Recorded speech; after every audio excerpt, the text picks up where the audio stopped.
Ito ang heart of algorithm at tinaguriang king of content. Kung hanggang ngayon, puro short video ka pero hindi ka pa rin lumalaki, may isang dahilan. Hindi mo paminahal ang heart of algorithm na tinatawag itong the king of content.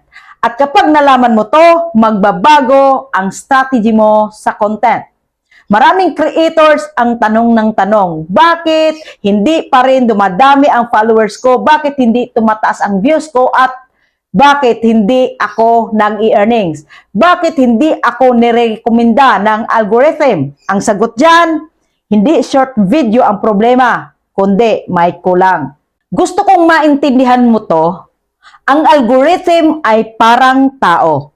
Mas mahal niya ang content na mas matagal pinapanood, hindi ini-skip, hindi lang sinisilip, tinatapos talaga. At alam mo kung saan niya yan nakikita? Sa long video. Kasi sa long video, mas mataas ang watch time, mas malinaw kung interesado talaga ang audience, mas tiwala ang platform na, oy, value to. Kaya kapag tinapos ng tao ang 5, 8, or 10 minutes ang video, automatic, mas i-recommenda ka. Bakit king of content ang long video? Ang short video ay pang-hook lang, pang-attract. Pero yung long video, pang-tiwala, pang-connection, pang-authority. Sa long video mo nagagawa ang mga ito, makipagkwentuhan, makapagturo, makapagbigay ng totoong value at higit sa lahat, makilala kanila. Kasi tandaan mo to, hindi sinusundan ng tao ang magaling mag-edit, sinusundan nila ang taong pinagkakatiwalaan nila. At ang tiwala, hindi binibigay sa 15 seconds lang. Bakit mas malakas ang resulta ng long video compare sa ibang kategori? Ito ang hindi sinasabi ng marami. Kapag may long video ka, mas dumadami ang followers na quality. Mas tumataas ang engagement. Mas nagiging loyal ang audience. Kasi kapag may oras silang makinig sa iyo ng matagal, ibig sabihin gusto ka talaga nila. At kapag gusto ka nila, babalikan ka, hahanapin ka, susuportahan ka nila. Hindi ka na basta creator, nagiging brand ka na.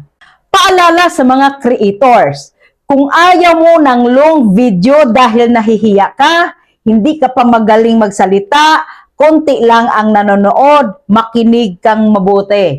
Lahat ng malalaking creator nagsimula sa long video na konti ang nanonood. Hindi sila gumaling dahil marami silang viewers. Dumami ang viewers dahil gumaling sila. Kaya tandaan mo to, short video ang daan papasok. Pero long video ang dahilan para manatili sila. At long video ang maglalagay sa iyo sa taas ng algorithm. Kung seryoso ka sa pagiging content creator, huwag kang matakot sa long video dahil dito nagsisimula ang totoong growth. Kung nakaabot ka hanggang dulo, ibig sabihin isa ka sa mga seryosong creator ngayon. Follow mo to at isave ang video para balikan mo. Huwag rin kalimutan i-like, i-follow at i-share.